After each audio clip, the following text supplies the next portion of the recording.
Hey everyone, welcome back to Upside Down Data. So there's a lot to talk about in the markets right now, so let's just go ahead and dive right into it. So obviously yesterday, the big announcement or the big news that came out was that the Fed hiked the Fed funds rate up by 0.75 percentage points. And this was the expectation of the market. This was what most people in the market were expecting. So basically the Fed just met expectations. But what was more interesting about this meeting was the forward guidance that the Fed put out, because what they basically said is that they're going to a meeting by meeting approach now for the future for rate hikes, rather than telegraphing aggressive rates in the future, which some are interpreting as the Fed, starting to pivot to be less hawkish than it had. Now others are arguing that that's the wrong interpretation of that. I'll leave that up to you to decide. But the market, I think, and part of its reaction is starting to see the other side of this, that these aggressive rate hikes aren't going to be lasting much longer, or they might in fact be drawing to an end. And then of course the market likes that, because that might mean that the Fed is getting one step closer to eventually reversing policy, which tends to be rocket fuel for risk assets. So Bitcoin responded, at least so far, has responded very positively to the news. We rallied almost 8% yesterday, and currently as I record this today on the 28th, we're up about 3.5%, so putting in a nice rally up, retesting this local high back here. And also notably, Bitcoin has rallied above its 200-week moving average, which I put out a video recently talking about how this is something that we'd like to see to have any kind of hope that we might be able to start forming a bottom in this place. Now again, not calling this the bottom, I have no idea, but if this were to be the bottom, this is something we have to do, is be able to get back up and flip the 200-week simple moving average back into support after we had lost it for quite a while back here. Now, I think another reason why markets are happy, so I should also note that the stock market has reacted positively as well. The S&P is up, was up 2.6% yesterday off the Fed meeting. This is the NASDAQ up 4.2%, and the Dow Jones was also up 1.37%. And I think part of what I was talking about with the Fed getting one step closer, we can kind of see this in some other data as well. And also the way that the bond market reacted to this meeting was pretty telling in my opinion. So I'm showing you here the 2-year Treasury yield. So again, the idea is that with Treasury yield, it'll go at the inverse of buying and selling. So basically Treasury yields will go up as people sell that bond, and then Treasury yields will fall as people are buying that bond. And so you can think of it moving up as being a lot of sell pressure, down as more buying pressure. So kind of the opposite of what price would do. And you can notice that the two-year Treasury bond has actually been, people have been buying. It's actually red on these days. The yield has been falling, meaning that people have been buying more two-year Treasury bonds.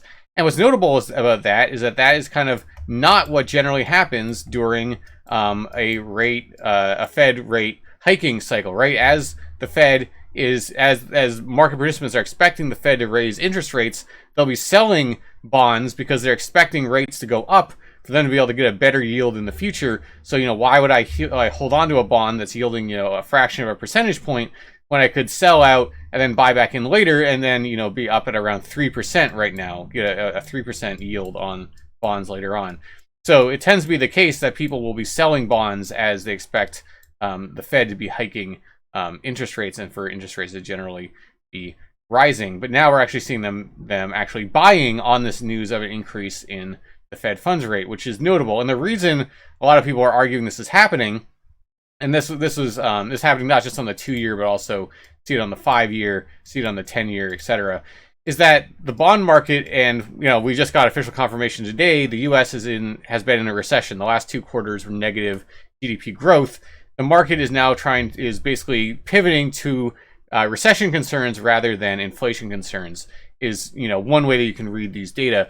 And what that would mean is that being in bonds, especially longer duration bonds, oftentimes is where people move to in a recession. If they think that growth is going to fall off a cliff, and that there's not going to be a whole lot to be gained from equities or things like that in the kind of short to medium term, why not lock in bonds that are yielding, way higher rates now than they were just a little bit ago, to kind of wait for a better time to then deploy that capital elsewhere. And so that's what we're seeing in the bond market right now. And also what's notable about the 2-year and why I like to look at it is that this tends to be a pretty good leading indicator of what the Fed's going to do with their policy rate. So this orange line here is the Fed funds rate. So you can see, the Fed has been hiking quite aggressively.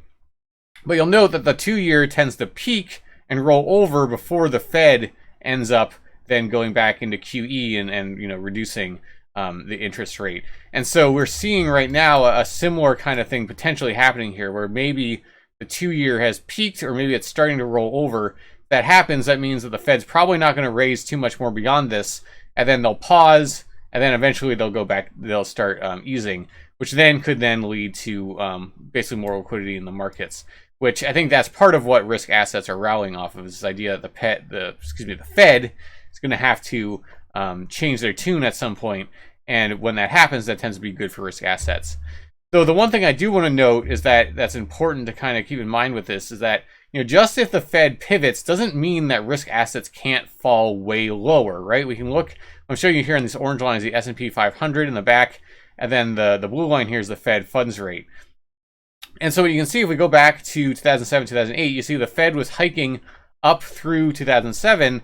And then they stopped and they actually started lowering interest rates right around the top of the market. So just because the Fed was reducing interest rates did not stop the markets from falling off an absolute cliff over here. And so this is basically, I think one way that you can look at that is that, this was the housing bubble bursting, but it probably wasn't helped, the burst probably wasn't helped by the fact that, liquidity was getting tighter through this area. And then, even though the Fed was reversing course through here, it didn't mean that the stock market couldn't crash a massive degree. And the same thing happened here in the dot-com bubble burst. You'll notice interest rates falling, but risk assets had a way further way down to go before they found a bottom. So just if the Fed pivots doesn't mean necessarily that we're just going to go rocketing off to the moon, right? Because we've seen in the past that just because interest rates are falling doesn't mean that stops risk assets from falling off a cliff. And again, I think that really comes back to the question then of, we're in a recession already, technically speaking, 2 quarters of negative growth, at least here in the United States. I think the question then for risk assets is, how bad is this recession going to be, right? Is it going to be a more mild recession where a lot of the pain has already happened, in which case maybe risk assets don't go have all that much further that they need to go? Or is it the case that we might have a much more deep and nasty recession, something to rival 2008 or 2000? If that happens, then we could see risk assets really fall. And that's where I think Bitcoin, it's really an open question how Bitcoin would fare. Stock market certainly wouldn't do well if those historical precedents played out. And then I still tend to believe that the stock market tanks, crypto and Bitcoin, et cetera, will tank as well. But who knows? We also know that in past inflationary periods where we had intermittent recessions back in the 70s, assets like precious metals, like gold, actually went parabolic during those times. Being hard assets in times where inflation stayed relatively high. So there's a lot of variables. It's still really hard to know. But short term, the way that I'm seeing this is that the market is starting to get excited by the possibility of the Fed stopping being so hawkish. And, if the Fed being hawkish is what really drove us all the way down here, it makes sense that we get some mean reversion off of the possibility of that starting to ease. So that's what we're starting to see here. Now, that's kind of a more macro picture, just kind of what we were talking about. The final thing I want to talk about in this video then is to talk about some of our indicators, maybe just focus on this current rally we're seeing in the crypto space and what we might look at, how sustainable we think it might be. So I'm going to start with Bitcoin. So this is the market direction classifier for Bitcoin, or MDC for Bitcoin. So you can see, so if you're not familiar with this model, it assesses the price action of an asset, in this case applied to Bitcoin, and it basically creates a critical price level that it's watching over that time. And then if the asset's above that price level, that's good, that's bullish. If it's below, that's bearish. And so what you'll see is that, in these big parabolic moves, you'll flip into the green and basically just blast off to the upside. In bear markets, you spend a lot more time down in the red, with occasional kind of bear market rallies peeking their heads above. And what you can see, and what I'll zoom in on here, is that we popped up into the green. I made videos about this as it happened, down closer to 20K back here, and we've been green ever since. We've been closing above the critical price level ever since that point. So from this model's perspective, it still has a bullish bias on Bitcoin. It thinks that this is a rally, and it sees no reason to be doubting that yet. And the critical level it's watching, excuse me, is 21K. So we're currently trading, a bit above this. We were trading over 23K, just as I was recording this. But we'll have to watch and see what happens as this goes on, if we can hold that level. But so far, it's bullish. It's been bullish back since here. Sees no reason to change that yet. Now, another trend indicator we have on the channel is called the trend confidence indicator.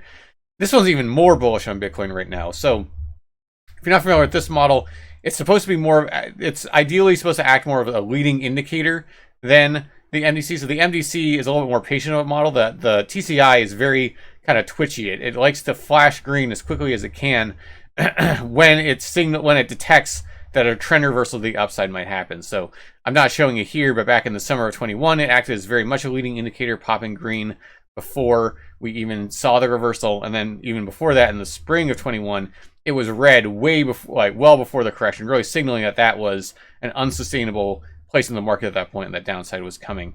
So very much an early indicator of what was coming. And it did it again, really. You can see that all the way back here, it popped up into the green, and it's been bullish ever since. So back all the way, really back here roundabout, it flipped green, and it's just been bullish ever since. And so it was giving this early indication that some upside was feasible, was plausible, and indeed that's ended up what happened. And it's actually watching a lower critical price level before it would flip bearish. So it's actually thinking that as long as Bitcoin can stay above 18.7K, it still sees more reason to be bullish than bearish. So something else to watch. But the MDC and the TCI are both currently seeing this as more of an uptrend than a downtrend. Then what we can do is go ahead and consult the upside downside potential indicator to get a better idea about how much room there might be left to run. And specifically, I like to look at the short-term UDPI for this, especially during bear markets, because if the short-term UDPI gets exhausted, usually that ends up being the top. So this still kind of until proven otherwise is a bear market rally. So we'll have to just see how far we can go. But currently, we've rallied all the way up down below -4, all the way back up to above -1 on the short-term UDPI. So quite a bit of movement. But there's still, room to the upside as well. We're still in the negatives. And we've seen bear market rallies in the past, like what we had back back earlier in the spring of this year. We got up to, over 1, getting closer, or over 0 rather, getting closer to 1. So I think there's still room that we could plausibly move here if the markets continue to rally. And it wouldn't shock me if Bitcoin could start moving up more into the mid 20Ks. I put out videos recently where I talked about how 30K is likely to act as resistance, both because there's a lot of cost basis that exists at the 30K level, and some technical indicators that also coincide with that. But and up until that point, I think there's plenty of room to run. And if we did continue to do that, I'd expect the short-term UDPI to get back up into this general region before we might see a correction. But still, plenty of room to move potentially if it wants to continue rallying. That's Bitcoin. I do want to just show the short-term UDPI for a couple other assets just for comparison. So this is the ETH short-term UDPI I'm showing you here. So this is for Ethereum. And so you can see with Ethereum, it's actually telling a bit of a different story. So Ethereum has been rallying a lot more than Bitcoin kind of coming out of this. There's a lot of narrative driver with the merge being seemingly much closer, or not really. I mean, there's never really an official launch date for the merge, but there's been some indication that September might be when the merge will happen, when it transitions to proof of stake. And there's different reasons to expect that that might be bullish for Ethereum. So a lot of this I kind of am seeing as buying into that narrative leading into that event. But you can see that ETH has really gone crazy on its short-term UDPI. Is now currently up over 2. So I personally kind of expect this rally to start running out of steam relatively soon. Especially if we start getting up to these higher risks, we break 3, or especially if we break 4. I just think it'd be highly unlikely for Ethereum to just keep on ripping to the upside. I think a correction and consolidation, letting the short-term UDPI cool off a bit before making the next move, is likely. So not financial advice, just my kind of reading of this. But I think ETH is maybe a little bit extended in the short term, and that a pullback is not unreasonable to expect in the not too distant future. That's ETH. I want to talk about some other assets as well, some altcoins, just to kind of get a sense of where they are. So this is Matic, so Polygon. Polygon also had a bit of a driver for it, where Disney had announced that they were going to partner with Polygon for some metaverse type things. So Matic had just gone absolutely nuts recently. Has been a very strong performing asset, but that is also been reflected by it chewing up a lot of the real estate on the short-term UDPI. Coming off of -4, jumping all the way up above 1. And so Matic's another one that I would expect that it does continue being able to rally a bit. I think its upside is going to be the main meat of the move has happened, I expect. and that it'll have to consolidate later. So there's probably going to be a dip coming before too long. But again, just my opinion. I could be totally wrong. We could go shooting off, even higher here. Who knows? But just that's what this indicator would suggest, is that a pullback in the not too distant future is certainly quite realistic. So those are some ones that the Matic and ETH have been going kind of nuts. You just want to compare to another asset that really hasn't joined in on the market as much, because there are certainly some of those in what its short-term UDPI looks like. So I'm going to show Link for that.